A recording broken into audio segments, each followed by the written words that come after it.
Ladies and gentlemen, saints and seekers, I want to talk to you today about a truth that too many ignore until it's too late. A truth wrapped not in fear, but in wisdom. A truth that sounds like a whisper in our youth, but becomes a shout as the years go by. You must be careful in old age. Now I know some of you may be thinking, I've made it this far. I've got gray in my hair and stories in my bones. I've raised children, paid dues, built something with my life. And yes, all of that deserves respect. But let me tell you something, finishing strong is just as important as starting well. Old age is not the time to relax your guard. It's not the time to live on spiritual autopilot. It's the time to lean in harder, because the enemy doesn't retire just because you did. He doesn't stop attacking just because you stop running. In fact, he waits for tired minds, broken routines, and vulnerable moments. You see, old age brings with it two temptations, comfort and carelessness. Comfort says you've done enough. Carelessness says you don't have to be watchful anymore. But both are lies. Because the battle isn't over until your assignment is done. Look through the pages of Scripture. Some of the greatest downfalls happened not in youth, but in old age. Solomon had wisdom, but in his later years he compromised. David had victory, but later he grew passive. Why? Because they let their guard down. You don't get to stop fighting just because you're tired. You fight with a new weapon, wisdom. Finishing strong is just as important as starting well. Many people pour energy, passion, and intention into how they begin a journey, but they forget that the final chapters of a story carry just as much, if not more, weight. It's not enough to start the race with zeal. The prize is at the finish line.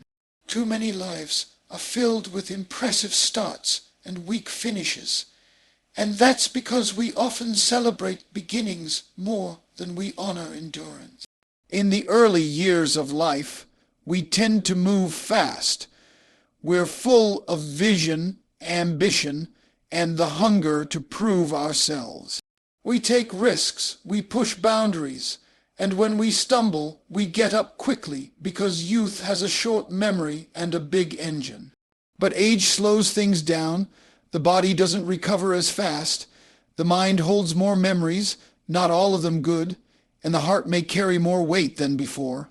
That's why finishing strong takes a different kind of strength. It's not the strength of speed. It's not the strength of noise. It's the strength of resolve. Starting well can earn you applause, but finishing well earns you respect. It earns you legacy. The first part of your life may be loud with movement, but the last part is where your character is tested most deeply. In old age, the temptations are more subtle, but just as dangerous. The temptation to give in to bitterness, the temptation to grow cynical, the temptation to believe the lie that you've done enough, that you no longer matter, or that your best days are behind you. These lies are designed to weaken your finish. But think about it. A building may have a beautiful foundation, but if the roof caves in, the whole structure is in danger. A beautiful cake may be perfectly baked, but if it collapses at the end, people remember the fall. You may have served, built, taught, loved, and led, but none of that gives you a free pass to drift in the last season of your life. In fact, the longer you've been running, the more people are watching how you finish. That's why finishing strong is not a suggestion, it's a calling. It means maintaining integrity when no one's looking. It means choosing grace when resentment would be easier. It means continuing to give, even when you don't feel like you have much left. You don't finish strong by chance. You finish strong by choice. And that choice must be made every day. Finishing strong doesn't mean pretending you're as strong as you used to be. It means using what you've learned to move with wisdom. It means you may walk instead of run, but your steps are more intentional. It means your words may be fewer, but they're more seasoned. It means you don't seek to impress, you seek to impart. The end of a thing matters. No runner wants to collapse inches before the finish line. No builder wants the final touches of a house to be sloppy. No artist wants their masterpiece to fade in the final strokes. Your life is a message, and how you finish will be the final punctuation on that message. Whether it ends in a whisper or a shout, let it be strong. Comfort and carelessness are dangerous in old age. When we've lived a full life, raised families, built careers, served others, walked through trials, it's easy to feel like we've earned the right to ease up. That desire for comfort is natural, but it can quietly become a trap. The human heart tends to drift when it's not actively anchored, and in old age, drifting doesn't look like rebellion. It looks like passivity. It looks like slowing down spiritually, emotionally, and mentally, not because of physical decline, but because of a loss of vigilance. Comfort can dull our senses. It can quiet our discernment. We get used to the idea that the battles are over, the lessons have been learned, and that now it's time to coast. But that's not how purpose works. Purpose doesn't expire with time. When comfort becomes the main pursuit, we stop pressing in. We stop seeking. We stop growing. And that subtle shift opens the door for carelessness to enter. Carelessness is not always reckless. Sometimes it's silent. It shows up in missed prayer time, in ignored convictions, in unguarded thoughts. It looks like neglecting the disciplines that used to shape our strength. Old age doesn't exempt us from temptation. It changes its face. It disguises itself as rest when it's really retreat. It looks like harmless relaxation when it's really spiritual atrophy. And the reason this is dangerous is because the enemy doesn't attack only when we're young and naive. He waits, he watches, he knows that the battles we lose in old age often have greater impact. A fall in later years can crush not only your own story, but the faith of those who looked up to you. It can unravel decades of integrity in a moment of carelessness. There's a reason the Bible talks about finishing the race, keeping the faith, enduring to the end. That's not poetic language, it's survival strategy. The longer you live, the more you carry, and the more you carry, the more intentional you must be.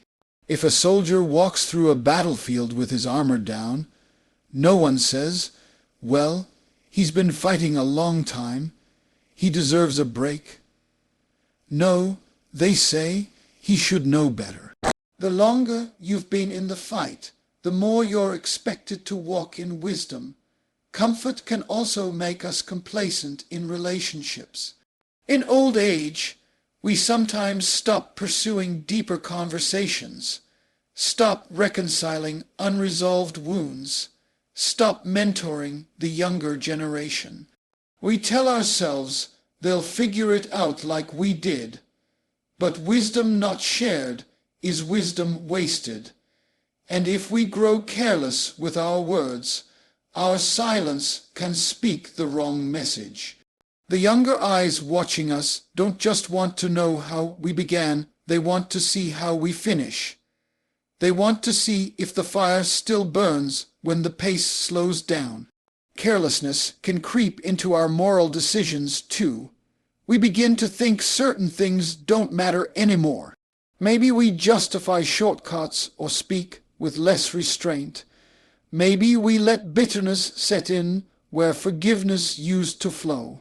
The danger isn't in one large compromise, but in a series of small, unchecked choices that slowly chip away at the foundation we once stood on with conviction. Comfort and carelessness aren't always loud. Sometimes they are quiet companions that walk alongside us in our later years, disguised as peace and rest. But real peace is active, it's intentional, it guards, it disciplines, it sharpens, and real rest comes after obedience, not in place of it. The call of old age is not to sit back and fade away. It's to live alert, aware, and aligned with purpose. The enemy doesn't retire when you do. One of the greatest deceptions people face in their later years is the belief that spiritual warfare slows down when life slows down. That somehow, once you reach a certain age, the battles lessen, the temptations weaken, and the enemy loses interest. But that's far from the truth. In fact, the enemy often intensifies his attacks in old age because he knows the weight that your legacy carries. He understands that the way you finish your life can either solidify everything you've built or cause it to unravel in a moment of carelessness. Retirement is a cultural idea, not a spiritual one.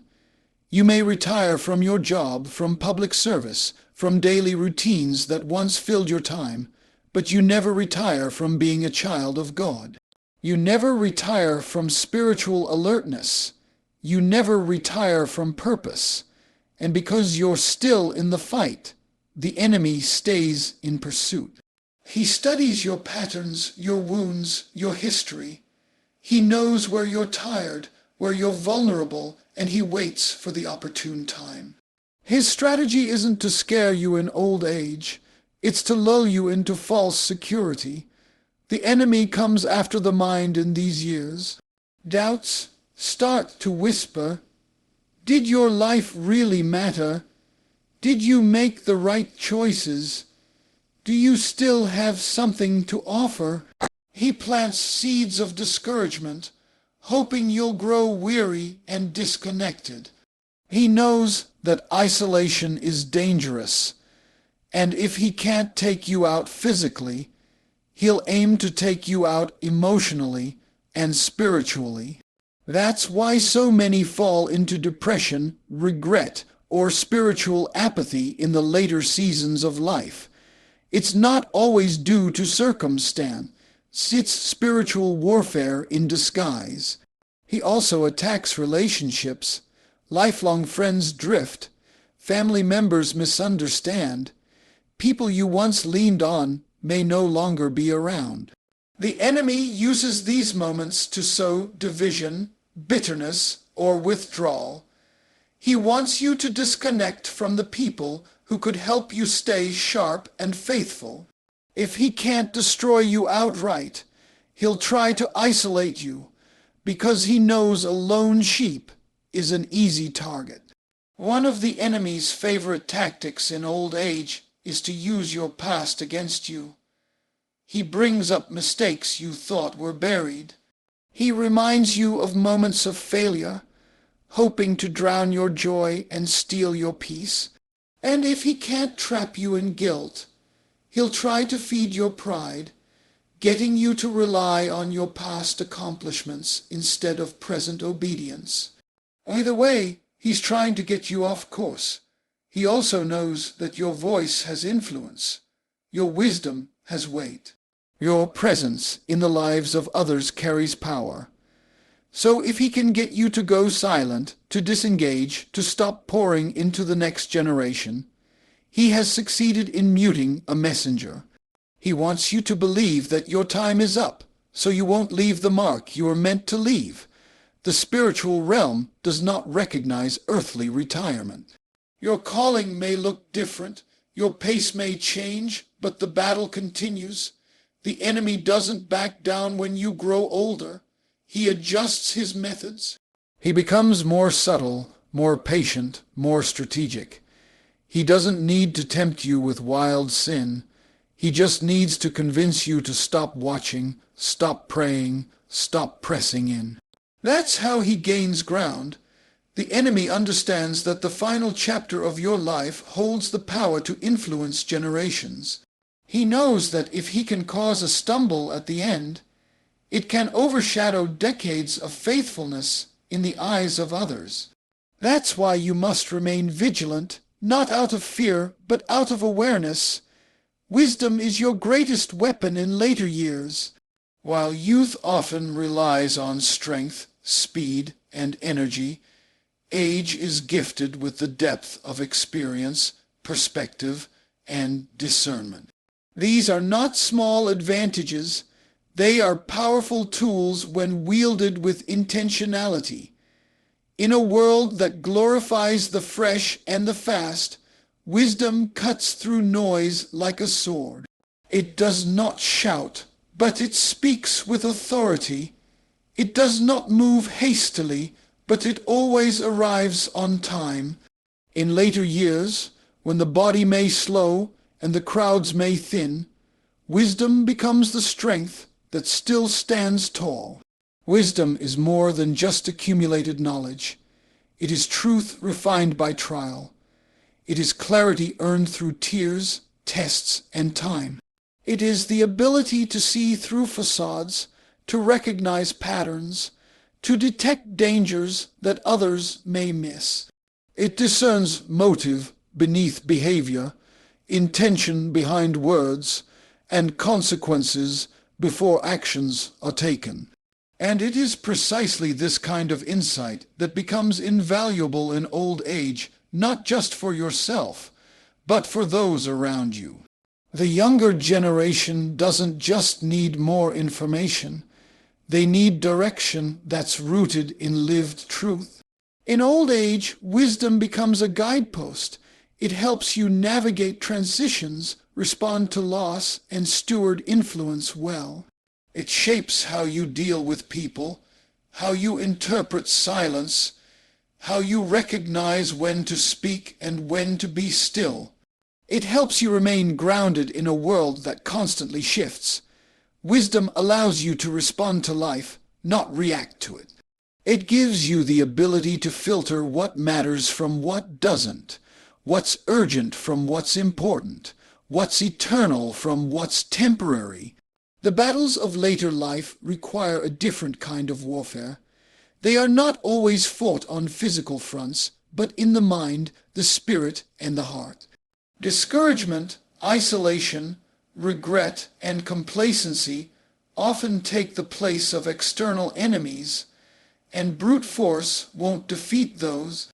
You can't out-muscle depression, and you can't outrun doubt. But you can outsmart them with wisdom. You can recognize the signs of spiritual weariness and know how to lean into God's presence. You can see the traps of the enemy for what they are and avoid them without needing to stumble through them again. Wisdom also helps you conserve energy for what really matters. Not every battle is yours to fight. Not every conflict needs your reaction. Not every door is worth opening. That clarity is a gift, and it allows you to spend your strength on what has eternal value. Whether that's mentoring others, guarding your peace, pouring into your family, or simply staying faithful in private. Wisdom shows you where your attention must be. There's also a kind of wisdom in how you carry your story. You've seen both mountain highs and valley lows. You've had prayers answered and prayers that felt ignored. You've witnessed healing, experienced disappointment, and still chose to believe. That's not just a testimony. It's a blueprint. Your wisdom is a living example to those who haven't yet walked through what you have. And the way you tell your story, the way you apply your lessons, carries the potential to shift someone else's entire direction. In a culture where opinions are loud and guidance is shallow, your wisdom brings depth. You offer clarity when confusion reigns. You offer calm when fear takes over. You offer perspective when problems seem overwhelming. You become a source of stability, not because you have all the answers, but because you've lived long enough to know which questions really matter. Wisdom is not a decoration that comes with age. It's a weapon forged in the fire of living. It sharpens with prayer, with humility, with reflection. And in the later years of life, it becomes the most powerful tool you possess. Your voice and legacy still matter.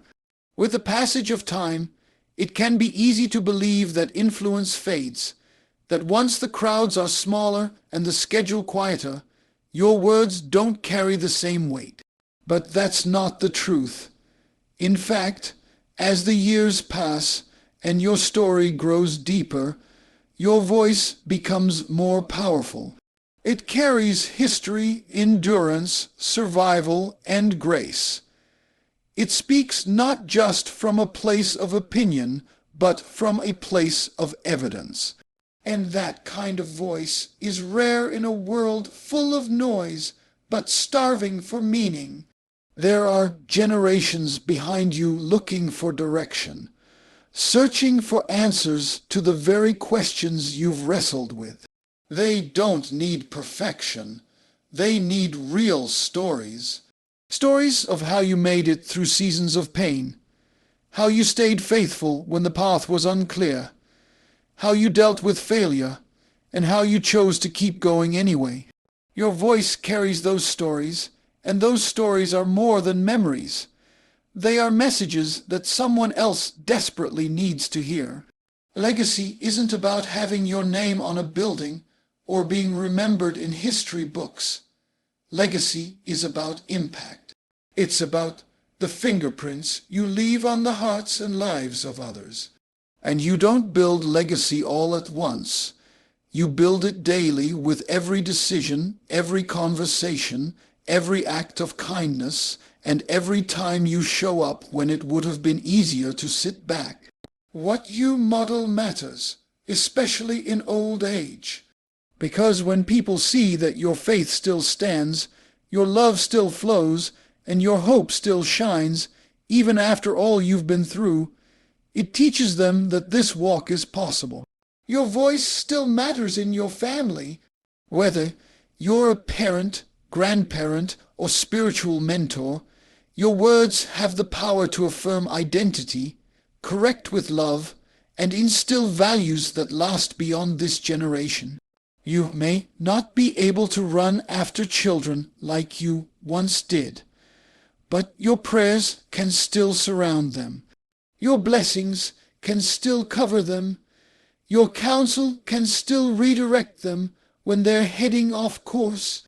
The legacy of your voice in the home echoes far beyond what you can see. There is also a kind of moral authority that comes with a life well lived. People may not say it out loud, but they lean in when someone with mileage on their soul speaks truth. You've already been where they are going. You've weathered storms they haven't even seen on the horizon. And when you speak with wisdom, humility, and clarity, you don't just inform them, you protect them. You build bridges that help them cross struggles you had to wade through. Too many people in later life believe the lie that they are in the background now, that their season of influence has passed. But often, the quiet voices carry the greatest depth. You don't need a platform to make a difference. Sometimes one conversation can do more than 1,000 sermons. One kind word can heal a wound that's been open for years. One story told at the right moment can save someone from years of regret. That's the power of your voice. Your legacy is also shaped by your consistency, not just the big moments, but the daily choices to keep showing up with love, to live with integrity, to give when no one notices, to forgive when it's hard. These are the bricks that build a legacy that lasts, and people are watching not just how you lived, but how you are still living. They are learning from you, often without saying a word. They are listening, even when it feels like no one's around. Because your voice still matters, your legacy still speaks. If you're still breathing, God's not done with you yet. Life has a way of making people believe they've already peaked, that their best contributions are behind them, and that they've run out of time to make any meaningful impact. But the breath in your lungs is not just biology. It's evidence of divine intention. Every day you wake up is proof that there's still purpose pulsing through your life. No matter your age, your limitations, or your past, as long as you're alive, you're still in the story God is writing. It's easy to look around and see how the world celebrates youth, strength, and speed, but God doesn't measure impact by pace. He measures it by faithfulness. He doesn't count the years the way we do. He counts the obedience, the surrender, the willingness to be used, even in weakness. Scripture is full of people who did their greatest work in the latter part of life. Moses was 80 when God called him to lead Israel out of Egypt. Caleb was an old man when he asked for the mountain promised to him. Anna the prophetess served faithfully in the temple well into her later years, and her voice was one of the first to declare the arrival of the Messiah. Age does not disqualify you. In fact, it can qualify you in unique and powerful ways. There are things you understand now that you couldn't have grasped when you were younger. There's a depth in your prayers, a weight in your wisdom, and a beauty in your endurance that only comes from walking with God for a long time. That's not something to hide or downplay. That's something to embrace and release into the lives of others. Your purpose in this season may look different, but it's not less important. There are still people who need what you carry. There are still hearts that need your encouragement, still minds that need your clarity, still homes that need your intercession. Your hands may not work the way they used to, but they can still lift others up in prayer. Your feet may not move as fast, but they can still walk in peace and purpose. Your voice may be quieter, but it can still speak life, truth, and hope into weary souls. There is a lie that whispers to people in their later years, telling them they've done enough, that they've earned the right to spiritually retire. But the calling of God doesn't have an expiration date. He didn't bring you through everything you've survived just to have you sit in the background. He didn't preserve your life through storms, sickness, and setbacks just so you could coast to the finish line. He kept you here because there's more to do, more to say, more to become. Your very survival is a testimony, a sign that you're still part of the mission.